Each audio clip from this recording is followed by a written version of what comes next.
Great. Should we look at Fleetwood then first up? Mark, they've had a decent little revival under Stephen Craney. They've won, was it 4 of their past 8? They've certainly been on a much better run. Yeah, I remember playing them earlier in the season and they were in a tough position. We drew 2-2 at home. Their record's been certainly late goals coming from behind has been very good. And I thought when we played them last time, that in the build-up to the game, really tough game, and I thought they were in a position that they wouldn't stay in. And then they've had some difficult times in the early part of the season. They've changed the manager. They've had a good little bounce in recent weeks and had some big results. Recruited a couple of good players in the window, Toto and Ciala, Ellis Harrison, that have given them a nice strength through the middle of the team. And I think they're in a position where they're putting some good young players in the team, and they've got a strong academy that's developing some good players, but also some good experience at this level. So I think they're in a good spot going into the game. I think they'll be boosted by the point at home to Plymouth on Tuesday night. Not just the point, but the manner in which it comes about. We know how they can feel like wins when you score late goals. 2 late goals that got them the point, having been 3-1 down, puts them in a strong position. So I think they'll come into it feeling like they've got some momentum. Obviously, we go into it in the same vein and make the long trip up and look forward to seeing if we can continue our good form. Yeah, they've had goals right throughout the season, and we saw their goal threat in the game at the Abbey. But one of the things they seem to have been able to do, and I guess maybe Ciala coming in has made a difference here as well, is really tighten up at the back with, 4 clean sheets in their past 8? Yeah, I mean, their defensive record, they're definitely seen as a thing to improve. It's like any team that's not having a great time, that's where you start. So Ciala's come in, Zach Jules has come in, left side centre half from MK Dons as well. Tom Clark, a more experienced one that's played there.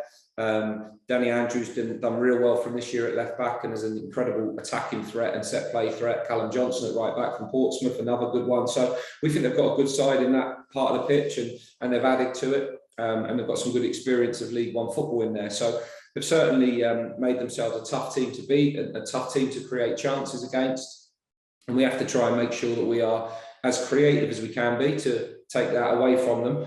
But also, you've got to make sure you're in the game against these and you play for 90 whatever minutes, because as Tuesday showed, that's not a one-off, it's a pattern of the season. They're a team that go the distance with teams similar to us. So there could be anything happening in the last 15 minutes of this one. Despite getting edged out on the penalties on Tuesday night, presumably you feel you still carry good momentum into this game? Yeah, it doesn't count as a defeat. It's a 90-minute unbeaten game. So we've gone one step further against Rotherham than we had done in the previous couple of games. It certainly didn't feel like a defeat. I think the players knew with the stretch in the squad and the way in which we went about the game. We put some brilliant performances in. Some of our football we played at times was very good.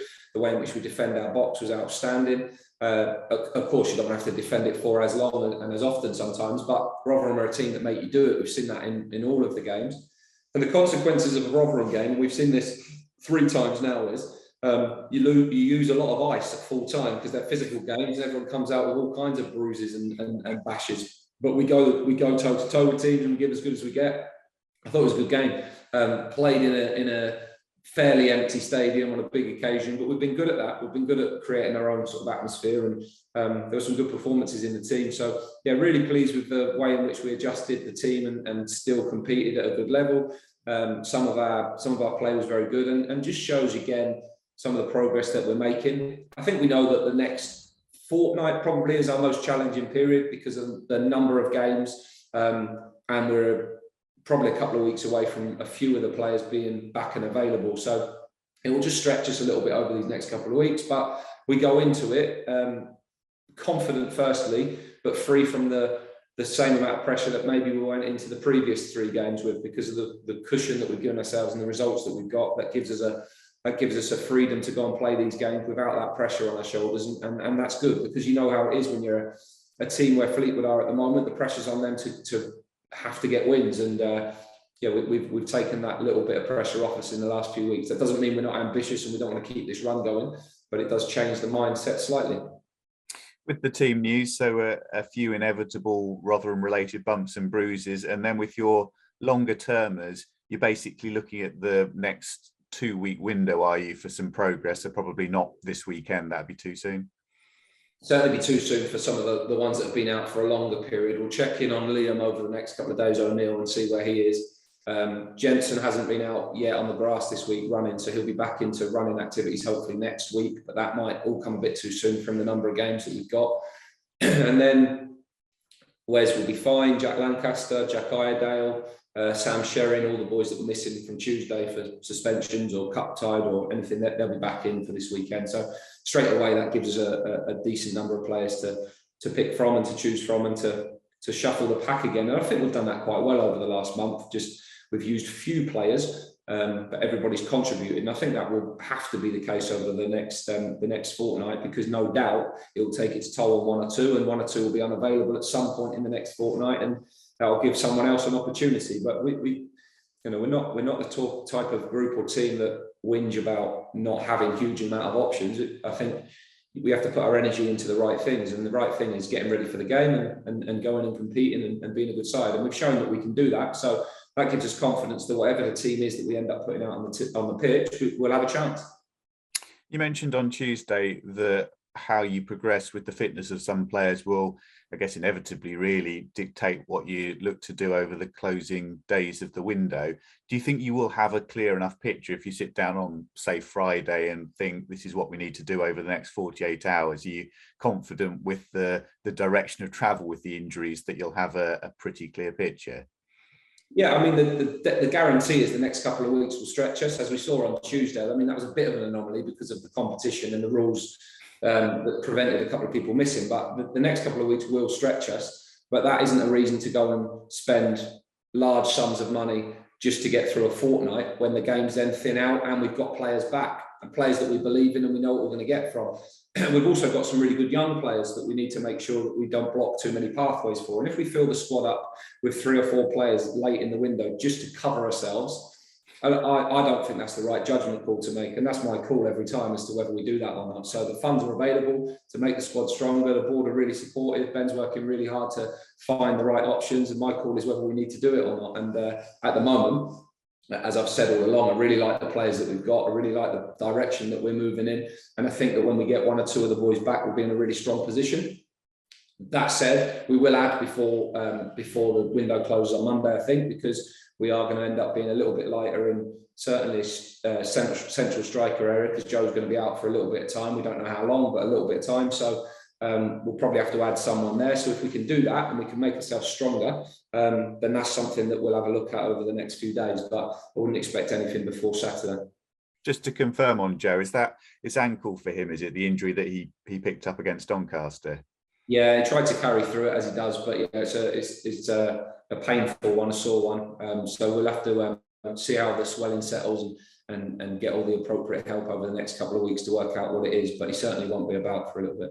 Yeah, presumably one of those ones where when the swelling's that bad, it begins to tell its own story, and that if you're waiting to take the time to make the full assessment, you know it's not going to be great. Yeah, no, he's definitely out for a period. So we know that, he knows that, we can work around that. And yeah, you move on. He's an important player for us, good player for us, but we've coped with everything so far. So I'm sure we'll cope with this too. Yeah, with Sam Smith having stepped into his shoes, as it were, you mentioned right from the off that would take a certain amount of adapting because they're different players. Are you pleased with how that's going? Yeah, I think he's played well there. He's played, I think, 4 games there now. And he's not a physical presence in the same form as Joe is, for example, but there's very few like that. That's why we love him so much, and that's why we were so hell-bent on getting him, because he was what we wanted to build a team around. But we've adjusted and played so many different ways through the 18 months that we've been doing this that, yeah, it doesn't scare me at all. We just have to adapt how we do things. For what Sam is physically, he's outstanding in the air. His leap, his timing, he can compete with people. So we just have to find different ways. He gives us a threat in behind. He's a runner, he's quick. We know that Nibsy could play there. It may necessitate playing a front 2 sometimes and changing the shape behind it to do that. So yeah, it gives us lots of different options. It allows us to be a bit more creative, and it's a nice challenge to try and work our way around. Yeah, and presumably, as we said the other day, if you can get a player in, the sort of player you want is someone who brings a bit of Joe into the mix. If you can't do that, then there's no point really in getting someone. I think if he's out for a longer period, then we have to bring somebody in, because it's going to test too many to keep going all the time, and then you are one injury away from not being able to play many players as a solo striker. So you certainly need to do something. But as you say, yeah, finding someone that can make you better and give you what he gives you is really challenging. And also, let's be honest, the money that floats around in this window is crazy, and you have to make a call sometimes if certain players are available, whether it's worth it or not. And some of the money and the huge resources is coming below this level. So yeah, there's a way in which we want to do things as well. So I'm sure we'll get somewhere. And we've got a few options and lined up, and we'll just see how that all plays out in the next few days. Cool, that's great. Mark, you mentioned not blocking the pathway for young players. Liam Bennett is a player that on social media is generating a lot of excitement. He's fitted well into the team, and not only his work ethic, but going forwards and defending, he seems to be the all-round player. Yeah, he's done well. He's had a couple of games. I think he's found it hard to find his rhythm in both games to begin with, and been slow starting, got caught out by the tempo a few times. And then he's grown into the game on both occasions in recent weeks with Portsmouth and Rotherham. But he played well on Tuesday, particularly in the second half as an attacking threat. And his end product could have been a bit better one or two times, but he's in a nice position to keep developing and improving. We're pleased with him. We wouldn't doubt putting him in the team if we need to. But as and when we get everybody back fit, we want to get him out on loan again this season, because he needs to play more games than he has been playing. And he's not in the starting plans for the first team at the moment, but he's pushing those boys and learning all the way. But Willow's obviously got that position sort of sewn up at the minute and doing great. So we know that he's a good player that can cover a few positions. That competition has been very good for him to get those that exposure to the first team. And hopefully, as the season goes on and we get everybody fit, we can get him out at the best level possible to give him the best chance of playing a real run of games. He did it for Peterborough Sports and did well for them, but we believe he's capable of doing it at a higher level than that. It's just convincing people to take him and give him an opportunity, because he needs that run of games and that run of senior football now to really help him with that next stages in his development. Cheers. Hi Mark, how big a blow is it to lose Joe through injury? You don't want to lose anybody. We've lost a few this year, but I think we've overcome them. We've been a long time without Greg, a long time without Lloyd, a long time without Shiloh. There'll be a time without Joe. It's just the consequences of a season. You have to get on with it. You can moan about it. You can talk about how big a blow it is if you want, but it is what it is. Get on with it and find a way of winning, because if you feel sorry for yourself, you're in trouble. So yeah, it is what it is. Everybody wants him fit. We know how good he is for us, but we've got to find our way around it now and support him, get him back as soon as we can, and move on to find the next way of winning games. And we've done it every time so far, so I've no doubt we'll do it again. Do you think you'll need to adapt your playing style in any way to compensate for that lack of target man up front? Maybe, I don't know. I think time will tell. I think we've adapted our playing style with him in the team about 4 times this year. So we are a constant evolution of a team, and that is what football is. So whatever system we've played, whoever we've played, it's changed how we've played quite often. So I think it's natural to suggest and think that if he's not in the team and someone else is, I think naturally it will change things anyway. But you don't want to put the players on the pitch with too many instructions about exactly what needs to be done when you've got the ball. Players need to make good decisions when they've got the ball. And the downsides of not having Joe in the team, there's always different sides to it as well. You know, we've got someone at the end of the pitch who's a runner who can beat people for pace on the outsides and in behind the back four. So yeah, it will, by definition, it will definitely just change how we play. And we'll look at how that evolves over time. And I think one of the things that we'll always do, and as I have always done, is constantly find A, different ways of playing, but B, better ways of doing things. So I think it's fair to suggest that things will change, but hopefully we can find an upside to that. Have you got any specific time scale on him at all that you're able to get any indication? No, not that we can give at the minute. That's fine. And in terms of, you obviously said you're looking to bring in a striker. Would that be on a loan? Yeah, I think unless you've got big bucks, it's a very unlikely window to do things permanently.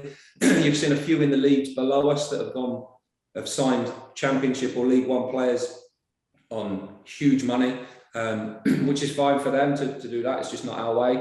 And then secondly, the top teams in this league that are buying players and spending money at the top end. That's no surprise either, because we know that the leagues within this league and the categories between different sizes of clubs are fairly clear. So I think permanent signings are hard unless you're going to spend fees on players. People are better off waiting until the summer to see that they might have more options.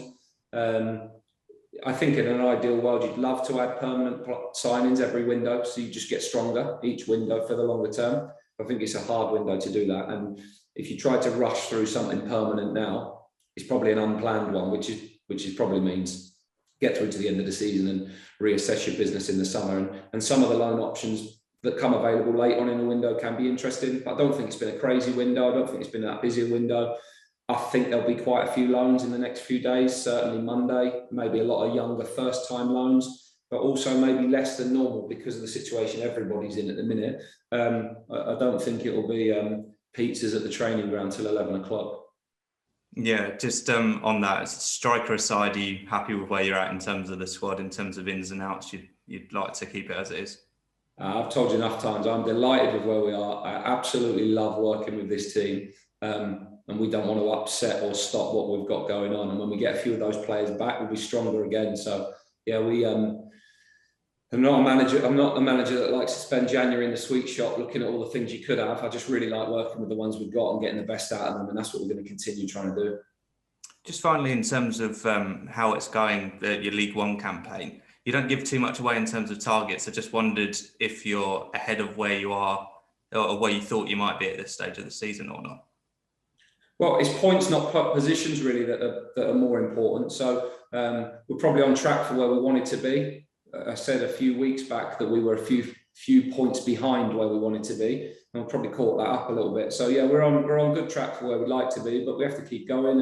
And the only target genuinely that we have is to keep improving and try and keep the momentum that we've got, because a few things. One, it's really hard earned to get momentum and to generate that throughout the whole club. It takes a long time, and to try and keep it is the challenge all the time, because it can turn very quickly as well. And we know that it's impossible to keep everything and everyone together forever, but whatever we've got, and as we keep adding and growing and moving ahead, we just have to try and keep the momentum in our season and in our development going into another season. So we're pleased with where we are, but at the same time, like, I think we've scratched the surface. I think there's so much potential in this club and in this team that there is more to come. Great, thank you.